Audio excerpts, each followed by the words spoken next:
The following podcast is sponsored by Structure Tech. We're going to dig into the idea of, is this important and should this be fixed at your house? Welcome, everyone. You're listening to Structure Talk, a Structure Tech presentation. My name is Bill Ulrich, alongside Tessa Murray and Reuben Saltzman. As always, your three-legged stool coming to you from the Northland, talking all things houses, home inspections, and anything else that seems to creep into our head on a given Thursday when we record our podcast. Thank you very much for listening today. Peek behind the scenes. It's not pretty behind this curtain. We'll just warn you. Good thing we don't post the video of these, huh? Just the audio.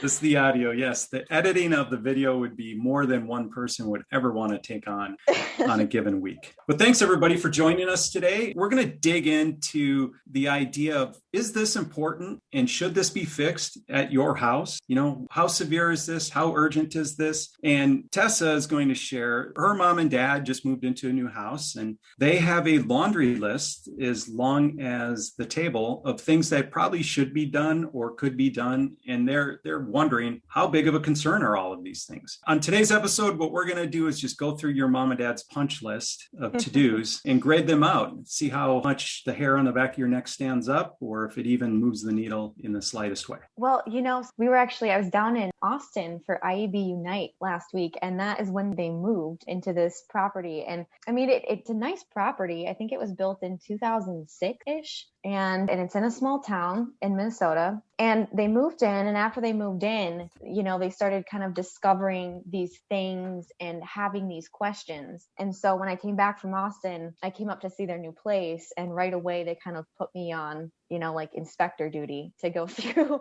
and ask me these questions and kind of dive into it. And I'm really glad that I have the knowledge I have about houses, because I mean, there's some things that were needing immediate attention and some other kind of things that were smaller that that they were concerned about that I don't think really matter. And so we spent some time kind of talking through these things and prioritizing, but I'd love to kind of throw these things out to you guys too and just have a conversation about it. Well, did you explain, first of all, that the inspector relationship with a homeowner or a tenant is a financial relationship that comes with strings? I mean, free meals. It comes down to free meals. They paid you in wine and meals. Okay. Yeah, beer and free meals is how they repay me, and they're very generous. So yes, it's a good relationship. Okay. So the first thing that goes off in my head is that your mom and dad moved into this house, and just full disclosure here, it's a rental. So they didn't get a home inspection, and they're in transition. So a lot of these questions would probably be something that would have been addressed in a home inspection had they had one. But of course, they don't need one because it's not their house. And then the second thing that piqued my attention is you said the house was built in 2006. Mm-hmm. So doing some quick math, it feels like we're on that line where it's either everything has been replaced already and or it's about to have to all be replaced. Water heater, furnace, maybe an HRV, any of these mechanical pieces of equipment start to get tired after 15, 17 years, if my math is correct. It's been a while. Yeah. So what was the condition of the house when Inspector Tessa showed up on the scene? Well, kind of like you said, Bill, I think that a lot of things have been replaced, but after I was diving a little bit deeper, there's some things that are original, and they, like you said, are kind of the bigger systems. And Reuben, this is a painful subject for you, right? Didn't you just have to replace your furnace and your AC? Just got done doing it. Yep. That was not expected, but you know, the way it worked was it found out that I had a failed heat exchanger on my furnace, and it wasn't like I got a big old hole in it or anything, but it was a Bryant, I think. And there was this kind of a recall for Carrier, Bryant, Payne. They're all basically the same thing. And if it fails within the first 20 years, there's some additional money for home inspectors. And wait a minute, home inspectors get some special spiff? Did I say home inspectors? Yes. You did. Homeowners. Full disclosure, Reuben had his second shot for the vaccine yesterday, right, Reuben? I did have my second shot, and I'm not at 100% right now. Yeah. Close, but not quite there. Yeah. Actually, a second shot for the vaccine. I'm not with it either. Man, yes. We all know what we're talking about. Yeah. When was that dinner that you had with your parents? Yeah, I know. Oh man, Bill, keep us on track. Okay, Reuben, you replace your furnace. How old was it? It was like 19 years and 10 months, I believe. Okay, so high efficiency Right furnace in Minnesota, 20-year run. I'll take that all day. Yep, exactly. Although, you know what was nice was that I got several different bids from a bunch of people on our service provider list. And I was chatting with one guy and he was saying, yeah, when the city comes out and they got to approve the permit, they also require that we pull a separate permit for the electrical and we got to have an electrician do it. And that adds another $500 or whatever onto the cost. And I said, well, how about if I do it? Because I mean, there's nothing to it. It's like connect the wires. I can do this. I'll pull the permit. How about that? And he made a quick phone call. He's like, that's cool. And so I ended up talking to the next company who came out and they're like, yeah, that's fine. And so I ended up doing that. Pulled my own electrical permit. I did the electrical work, which took like 5 minutes and saved me basically $450. It was a $50 permit. That was nice. That's a nice little insider tip, I think. If you're having your own stuff replaced and you feel comfortable doing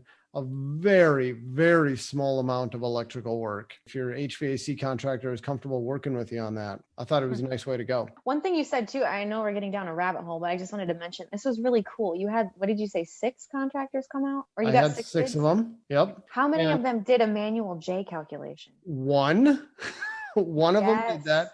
This was High Road Heating and Air. And they were the only ones who did a manual J. And that's something that's really supposed to be done when you're replacing HVAC equipment. I can't intelligently explain what it is, but in my very basic words, it means you're calculating what the house actually needs. You know, you go around and you measure up all the windows, you calculate the square footage, the height of all the rooms, you calculate the volume of what's needed to heat and cool, and you figure out exactly what size equipment needs to be put in the house. I remember I probably shared this on an old podcast where I had a heating contractor come out and he was just doing a tune-up. It was like some, $29 tune-up, some Groupon or something. I just wanted to see what it was all about. And this guy was saying my AC wasn't cooling at all. And it was working perfectly fine. But he said it wasn't really cooling and gave this outrageous number just to repair it. And we talked about replacement. And he said, well, yeah, if we'd replace it, we'd go with one that's a lot bigger.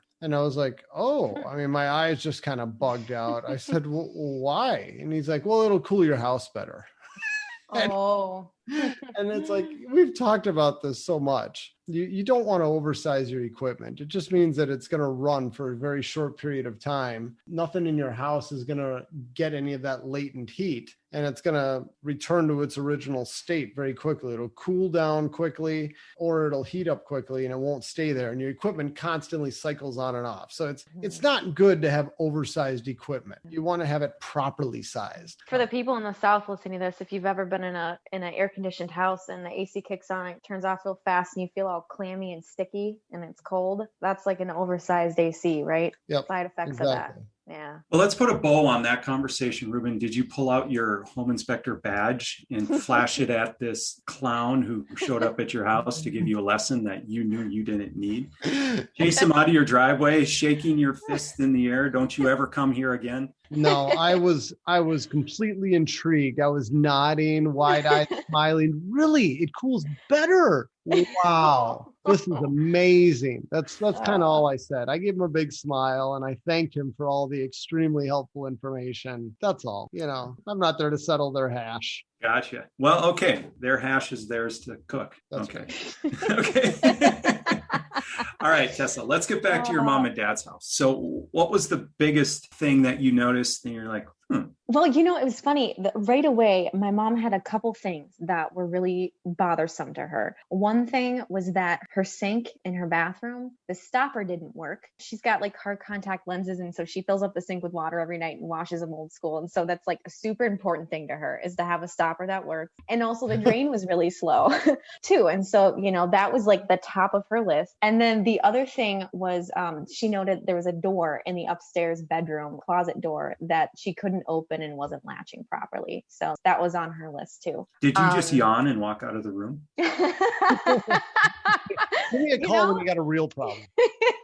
Oh, but these things are big deals. And the other thing, my dad, he said, T, when I stopped by the house a couple of days ago, they had just shampooed the carpet, and he noticed that the furnace fan had been running. And when they were moving in, he couldn't get the fan to kick on and put the thermostat to auto and fan on or whatever. And it didn't seem to be moving any air through the house. So he didn't know what was going on there, and he wanted me to take a look at it. Yeah. So kind of the first thing I looked at was, of course, where do I go to in the house? I go right to the mechanical room, taking it all in. And it was a high efficiency furnace, and it was original to the house. So I played around with the thermostat. First of all, I set it to fan and just to see if it would kick on, and it didn't seem to kick on. So then I set it to heat, saw the flames, ignite, the flames turned on. They were on for a few minutes. The fan never kicked on, or the blower never kicked on. And then it switched off. So I said, yeah, Dad, the blower's not working, and the furnace itself, like the heat is working, but not the blower fan. And since the fan isn't kicking on, it's basically overheating the system, and it's turning it off. I can share a little ninja trick I learned when you have this problem. Is you flip the fan switch on, and then to get inside of that blower, to have it operate while the cover's off, there's a little like kind of refrigerator door type of switch. Push that thing down to trick it into thinking the door's on. And then you reach inside that blower and you try giving it a spin. Oh. And if it starts running after you do that, it means that your blower is still fine, but you have a bad capacitor. And a capacitor is just a little thing that stores some energy, kind of like a battery almost. And it's enough to just get that blower kicked into gear. And once it starts spinning, it'll stay spinning. It's something you can do to see if you got a bad capacitor. And if it is a bad capacitor, it's not a big deal to replace it. I mean, you could certainly do it. They cost about $10-15. Basically, you just pull your old one out, you Google up the serial number or the part number on it. I got one at Granger Supply. It was, I think it was $10, put a new one on, and that was it. And it was a super simple repair. I mean, it took like 2 minutes to replace it. For you.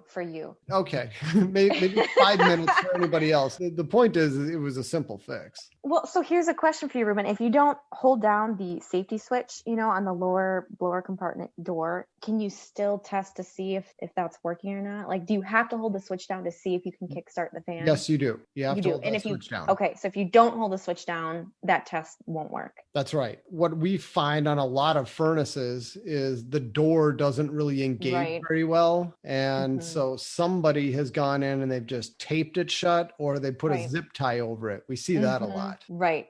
That was my first thought is, I bet this door isn't on tight enough, and the furnace isn't just, isn't responding or something, or maybe it just needs to be turned off and turned back on again, or something's funky with it. But the door was on tight. What did you find? Tight. Yeah, the door was on tight. The switch was engaged. I tried turning it off and back on again. Same thing. The furnace would ignite, the flames would go, and then in a few minutes it would shut off because the blower never kicked on. It wasn't distributing the air. So, Reuben, I didn't know about your ninja trick. I would have tried that. But instead, since this is a rental property, I said, you guys should call the landlord and let them know that you have a furnace that's not working. And I said, don't tell them the blower is not working or whatever. Tell them your furnace and your AC are not responding and they're not working. System is down. So they filed a report. And actually, an HVAC guy came out the next day and took a look at it. And, he took the door off too. And he said that the fan would not even move when he tried to push it. Like it was really stuck. And he said it was a bad blower. So I don't know if you did your trick or not. Yeah. If you reach in there and it just binds, it's not the capacitor.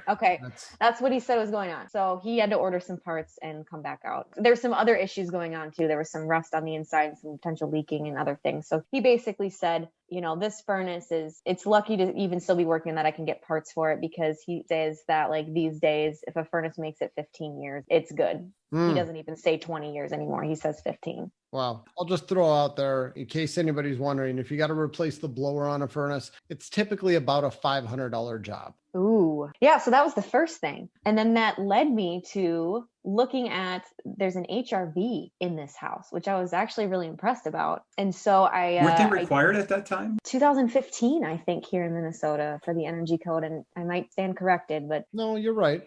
Professor Reuben, wasn't there a time where they were required for just a bit, and then that requirement was taken off and you could just have a whole home exhaust fan running 24/7? It changed in 2007. where they said you could just have an exhaust fan, also known as exhaust only ventilation systems.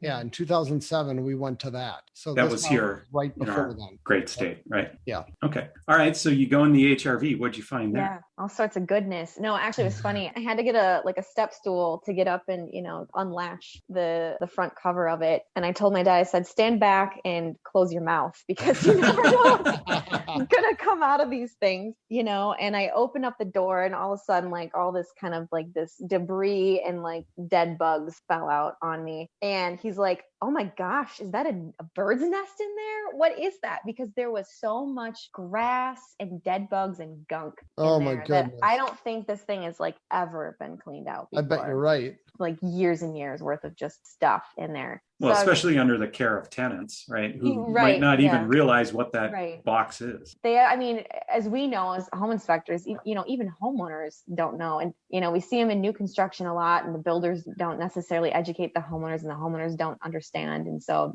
they're just never maintained. So anyways, I went through that process of kind of explaining to him how it works and why it's important, and showed him the filters that we need to take out and wash and clean, and then the core that needs to come out, and we need to wash it and clean it too. But until we get that furnace and the blower working, like there's really no point to it. So luckily we've had, a fairly nice last few days because we haven't had heat or cool or any sort of air exchanger. So the windows have been open and it's nice for once here in Minnesota. Yes. Yes. Yeah. We get a few days just like that. A few days like this. Yeah. So I've been enjoying it. But with that, as you guys know too, there's some more maintenance with HRVs, right? The intakes on the exterior. So I went outside and I took a look at the intakes, and they were perfectly clean and well maintained, right? Perfectly clean, shiny clean. Yeah, not the case at all. So I'm gonna have to it's on a slope in the backyard, and I'm gonna need to get my little giant out there to get up there to clean it. But it's completely clogged too, the intake on that. This blower fan was a thing that your dad noticed. Yes.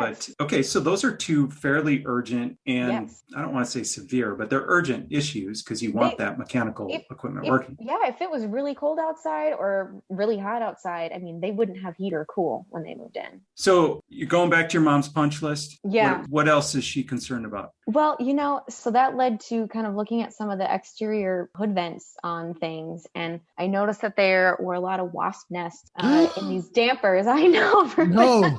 Yes. My nightmare. I know. Me too. Now that I've been stung, my world has changed. Yes. But yeah, there's wasp nests, and they're up in vents that I can't reach without a 28-foot ladder, and I don't want to do it. And they're preventing the dampers for these bath fans from closing all the way. You know what I did during a home inspection once? It looked like there was probably a nest inside the dryer terminal. I saw bees coming in and out, and I didn't want to get close enough to verify. I was just a little bit freaked out, and I picked up a small stone. It was about the size of a quarter or something, and I got about 5 feet away, and I kind of tossed it at it, and just to see if it'd rile them up, just to be sure. But that little impact made the nest drop down. And it exploded. Like all of a sudden there's just wasps, and I hightailed it across the backyard. I grabbed my tool belt so all my tools wouldn't fall out, and I killed it.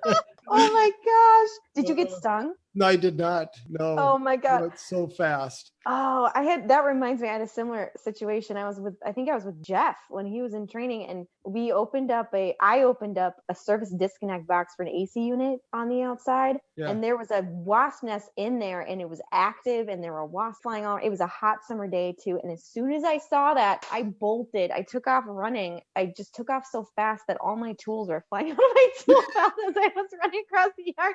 And Jeff saw me running, so he took off running the opposite direction. He didn't even know what I was running for. He's like, "What's going on?" I wish I would have seen it. Oh man. And so then I had to go back. He helped me pick up all my tools and stuff, and we just stayed away from the area. But yeah, it's a little unsettling. Yeah. Isn't that a good reason to call Kira Home Maintenance? They can come out and clean up some of those terminals and put on their bee-proof suits or wasp-proof suits and shimmy on up there, knock down For those sure. nests, and go on with your life. Get Tessa's sister over there. Your sister used to be a beekeeper, right? She did, yeah. But she does not like wasps, and she's actually like allergic to certain kinds of wasps, like in bees, really bad. So she has an EpiPen. We have to be cautious here because there are these wasp nests around, and we see them flying around on the deck and everything. So we need to kind of get that taken care of. So that's on the list. And speaking of pests, my mom noticed a couple ants on the windowsill in the kitchen too, and she's like, "Oh, T, like, do we need to call an exterminator? What do we do with this?" And I was like, "Well, it depends. I mean, have we seen a lot of ants? How many have you killed?" And really, there was only a few. And so I'm not a pest expert, and we actually have pest experts on the team, but I was like, let's just put out some ant traps and see what happens. And if it gets bad, then yeah, we can call an exterminator, come and spray. But for now, let's just, and I haven't seen any more. It was just the kind of the first couple days. And I mean, as long as it's not carpenter ants, it's like, really, what harm do ants do? I don't know of any harm. They can be kind of gross, I have to admit. Like when you see ants walking along a ledge and then you find out what they're going to, and there's a pile of them all like feasting on an old piece of food. Yeah. It's disgusting. They would always find my dog's food if there'd be like one piece that he didn't eat and it's sitting on the kitchen floor or whatever. Yeah. It'd always be like a pile of those grease-eating ants or whatever. Ugh. Yeah. Yeah, that's what it was. It wasn't any carpenter ants, so I wasn't too concerned about that. So why are you worried about carpenter ants? Carpenter ants will attack rotted wood. Carpenter ants are not like termites. Termites will go after good wood and they'll destroy your house, or so my home inspector friends in southern climates have told me. I don't think I've ever seen a termite myself in person, but termites will go after good wood. Carpenter ants, on the other hand, they need rotted wood. So a carpenter ant is a sign that you've got a water problem. You've got a rotting problem, and they're just there to happily remove the rotted wood. It's not like they really caused the damage. They're just a sign that you've got a problem somewhere. And my experience has been, usually when you find a carpenter ant in a house, that's a red flag. Like, they're in your house for a reason. They found something, and there's probably a nest somewhere with a big rotted mess. So pay attention to that when you see a carpenter ant. And if you don't know what they look like, carpenter ants are huge. And if you look at it carefully, it's like they got these big old mandibles, like jaws for chewing. That's how you know it's a carpenter ant. Or get up close and look at one and eye to eye with them.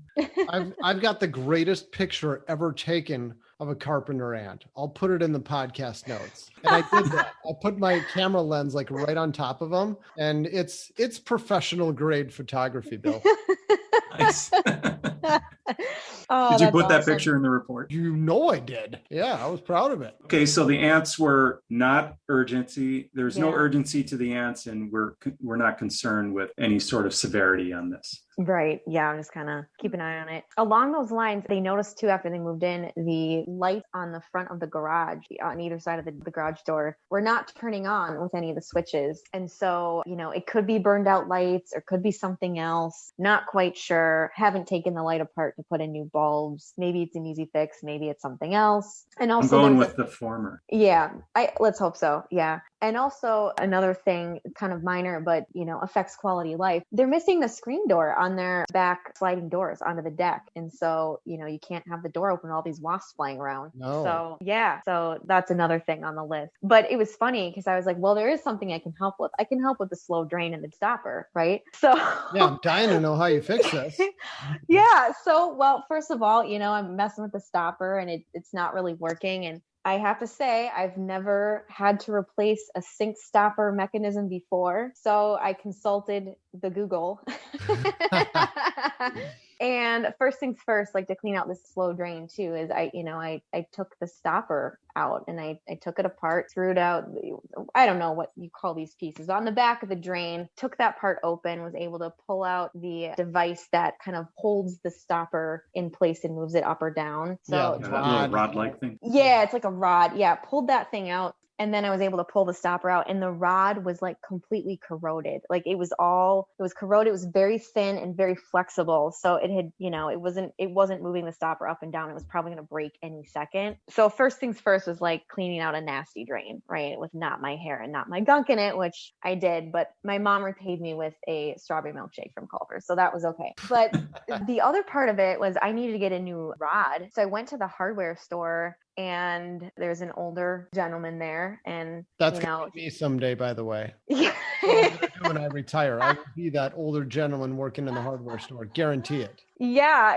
And, and I was looking around. I've never bought one of these before. And I was in the plumbing section, but I was kind of close to not quite finding it. And he's like, what do you need? And I explained it to him and pointed me in the right direction. And there was really only like one option. And it came with like in a pack. And there was like two sizes to this rod. It was a larger rod with a larger ball on the end, the stopper that keeps the drain sealed, and a smaller version of that. And he's like, yeah, this should work. And it also came with the part that screws on over that to seal the drain back up. So I took it home and I compared the old rod with the new rod and chose the rod that was the ball that was the same size and put that in. It didn't fit. Like the little plastic gasket that fits around that ball to make a seal on the drain was thicker than the original one. And so I couldn't screw on the old cap over that device. It didn't fit. Yeah. So I tried to screw on the new cap that came with the parts that I bought, and it didn't fit. It wasn't a match for this drain. And so I'm like, wait, okay, this is not universal. All right. So eventually what I found out is that the smaller size ball with the newer, larger gasket ring worked in that device. So I was able to get that in and use the old drain cap to fix that. The whole thing was kind of a trial and error situation, and it took me a little while. And also this drain and the trap was so close to the back of the cabinet that it was 4 inches away, that like I couldn't see anything I was working on. And I was cranked under this cabinet. And, I understand why a lot of plumbers are known for their cracks, because it was a good thing I was wearing high-waisted pants. My mom took a picture of me and used it for blackmail later. But, well, it's a good thing you're small too. Yeah, that's another thing. Yeah. So I was using a mirror, trying to thread the rod through the stopper. And it was just a nightmare. I'm like, I don't think I could ever be a plumber. This just sucks, man. You should have just got her one of those little 25-cent stoppers that you set in the drain. Just gosh, there. I know. Yeah. So all in all, the whole project, from disassembling to cleaning to the hardware store to messing around with the different rods and having to get them in there and putting it all back together, it took me way longer than I want to admit. Reuben, that would take you 10 minutes. It took me probably 3 hours. It's embarrassing. No plumbing project by anybody who is a DIYer has ever taken less than 3 hours. And usually 3 trips to the hardware store. 3 trips to the hardware store. It only took me 1. So I guess that's a small victory. Good for you. Right. Yeah. And I'll tell you, that older gentleman was certainly waiting for you to come back and buy something else, because he knew this is just trip number 1. We'll see her again. And it's not because you're a her, it's because you're working on plumbing. And that's just what happened. You know what was so funny is I took in the original rod just so that I had it and I could compare. And the original rod had been bent, the end piece of it had been bent at a 90-degree angle, because this trap and this drain was so close to the back of the cabinet. You couldn't get the rod in without bending it. And he was just so confused by that. He was like, how does this work? How, did you do this? And I was like, this is how it came. And this is because to get it in and feed it. And so I was like, it took me 5 minutes to explain to him. I'm like, why am I explaining this guy about this bent rod? And I had to go home and bend it the new one because I couldn't get it in. It was a whole situation. So, well, we're back at the beginning of this story, because you're in small town America, and this is what people do. They have conversations about these sorts of things, and you just roll with it, right? Well, and apparently this landlord charges $40 for a plumber to come out. They charge the tenant for plumbing stuff. So I'm like, well, I'll just take care of this for you. In hindsight, that $40 would have been well worth it. It would have been well worth it. Yeah. But now you know what? I feel good about it. I know how to replace stoppers, and I understand how they work really well now. So anyways, learning moment. I think what you're talking about, though, is this experience is something that home inspectors see all the time. The clients will bring their list of concerns, and by the time you go through the list of 20, there's really one thing left to talk about on that list. And there's probably 5 other things that just didn't even, rise up to their level of attention. They didn't notice it, that are real concerns. Yeah. And, when you're going through a house and you're putting the puzzle together, or you're connecting all of the dots, visually speaking, most of these defects really aren't that big of a deal. It's understanding systems and maintenance stuff too. And actually, two other things I didn't mention. This house, it has a reverse osmosis water filtration system, which I really don't know anything about these systems. I mean, I know enough to like say if that's what it is, but like in terms of really how they work and the maintenance involved and all that stuff, like I don't know. And then there's also a water softener here too in this house. And my parents haven't had to deal with that in a really long time. And so they were asking me like, well, when do we put the salt in? When do we need to put the salt in? Do we even know it's working? And it's a rental property. So you'd think that, they would move in and hopefully those systems that require maintenance would be taken care of, or at least the landlord could say, here's the company you need to call, that has been working on these systems. But there was none of that. And so luckily I was able to read the manual on the reverse osmosis system. And I was like, well, okay, I understand there's filters to change, but really like you need to do some water quality testing to see if the system's working right and when the filters need to be changed and how frequently and all this stuff. And really you need to have a professional come in who tests the water, probably, with changes in residence and maybe even more frequently than that, and then be on top of changing these filters. And so my dad, he's a smart guy. He was able to find the company that owns this reverse osmosis system and the water softener system, same company here in town. So he actually showed up at the company yesterday. He walked in and kind of played the old man card, like, I don't know what's going on here. Somebody help me. And luckily they had this address in their maintenance records and they installed the systems and they said, yeah, we need to come out and test the water quality and replace the filters every year, I think they said, and replace some of the lines that feed the tap, and the tap in the kitchen is for the reverse osmosis. It also feeds the refrigerator as well. And we'll take care of the water softener too. And it's $25 a month and we'll come out later this week. So yeah, that was a win for him. Well, that's good. It's the one piece of equipment in a house I'll never understand. And it's like black magic, water softening. I don't know. There's this tank and there's this other thing. And when they're installed, they seem to work. Yeah. But there's no way I can explain it. I guess it's chemistry.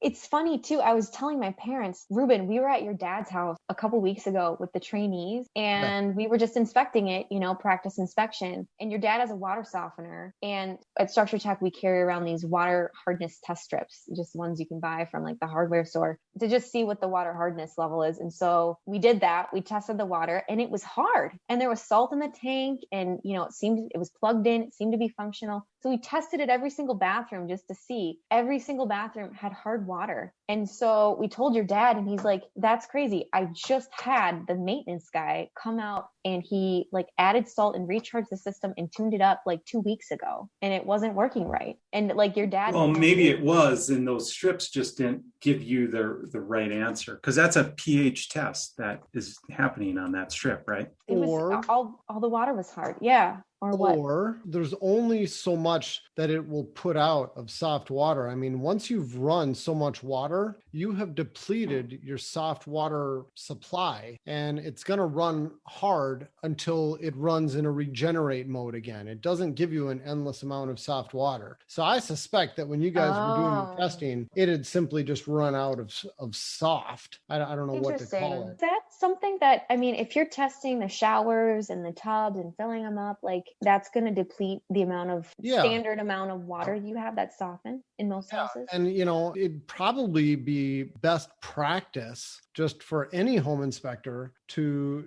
do the water softener test before you run 15,000 gallons of water testing all the fixtures, because you might deplete the soft water. There's your daily pearl. It needed like 50 minutes in. You got your daily pearl.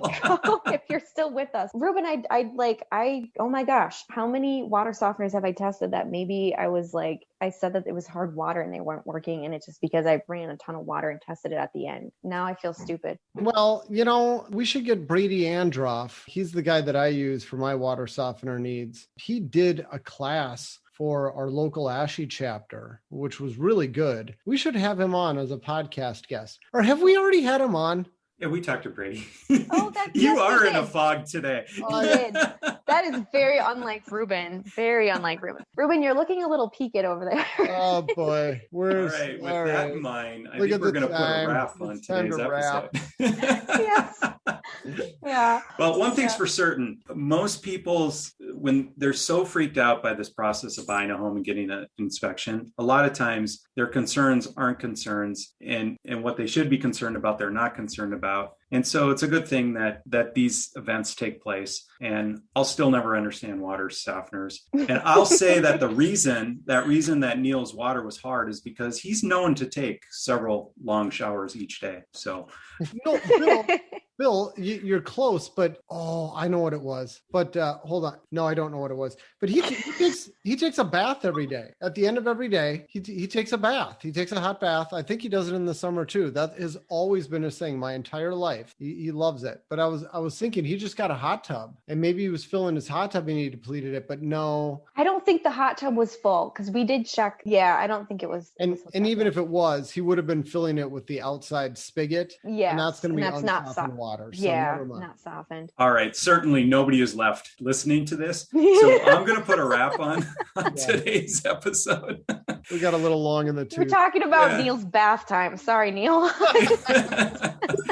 You've been listening to Structure Talk, also known as Neil's House Dissection Talk. Thank you for listening. My name is Bill Ulrich alongside Tessa Murray and the sleepy Reuben Saltzman. Thank you for listening, and we will catch you next time. For more information on how we can provide you with the right information about your home before you buy or sell, contact us at structuretech.com.